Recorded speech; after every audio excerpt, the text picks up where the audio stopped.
Hello and welcome back to It's on the Ledger. In this tutorial we'll be showing you a few tools that will help with researching things further. Let's start here on the home page. We're going to take a look at some graphs. We can see this one here poking out at the bottom, so let's have a look at ledger performance.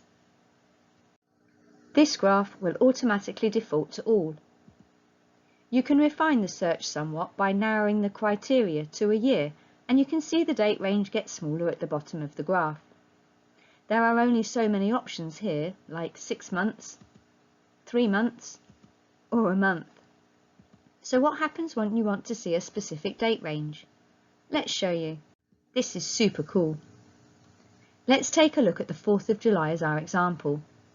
To select the info on that date, you need to go to the date either side and highlight it.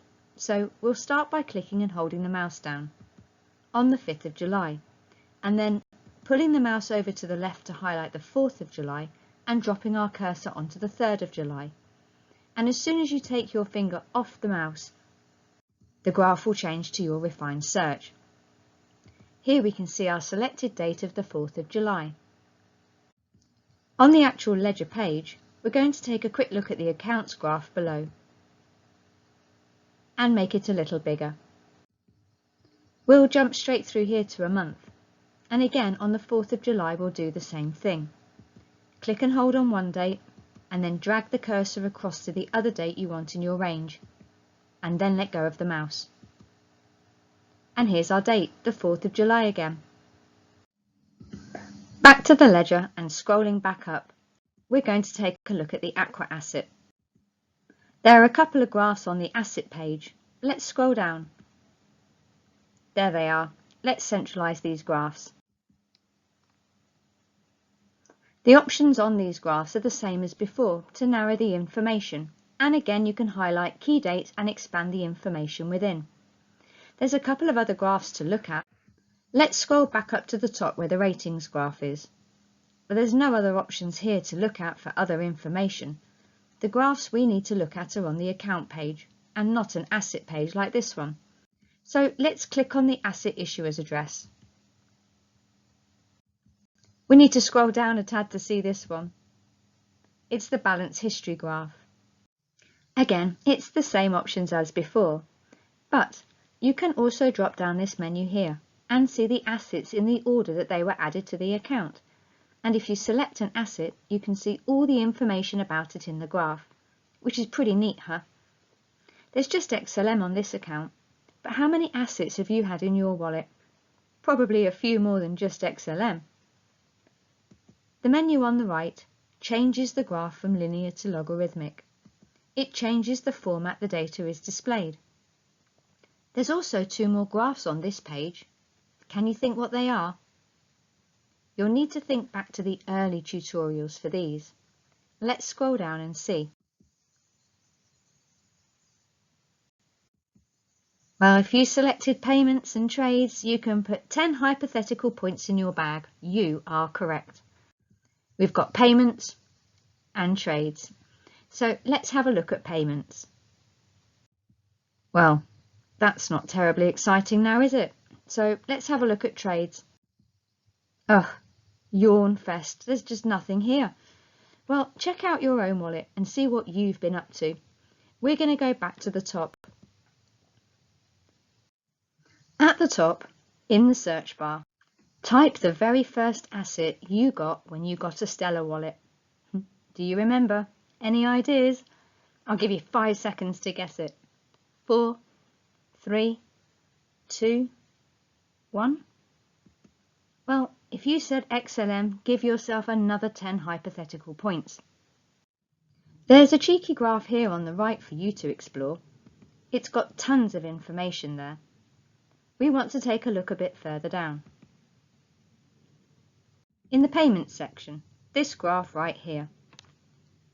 There's lots more going on for you to explore than Aqua, and again exactly the same way on this graph as all of them before to investigate and narrow your search further. Just select and highlight the data that you're looking for and then release the mouse to expand. We're going to have a look at another tool on Expert now, and It's right at the very bottom of every page. These blue boxes here. We can tell we're on the first page as the previous page button isn't available. If we click Next, it will take us to the next 100 entries on the ledger for the page you're on. All operations, payments, trades, etc.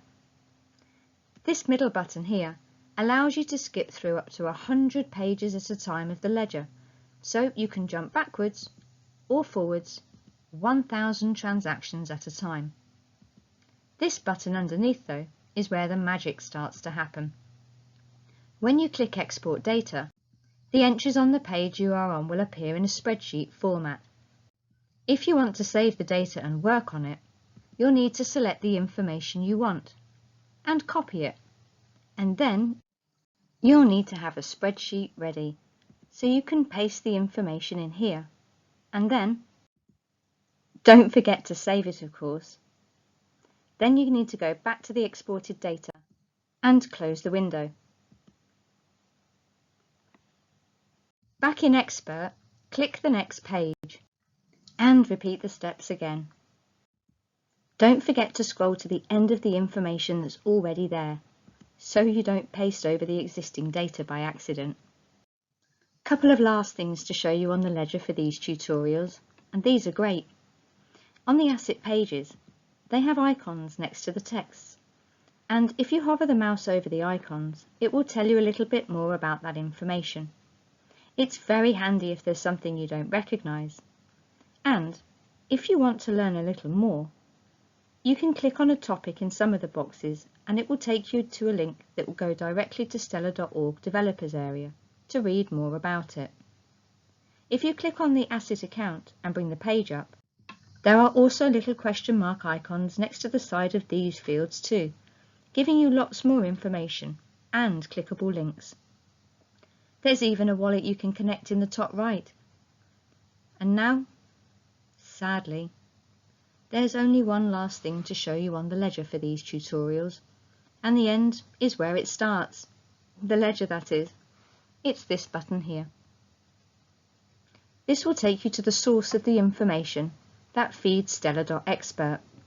This is Horizon.api.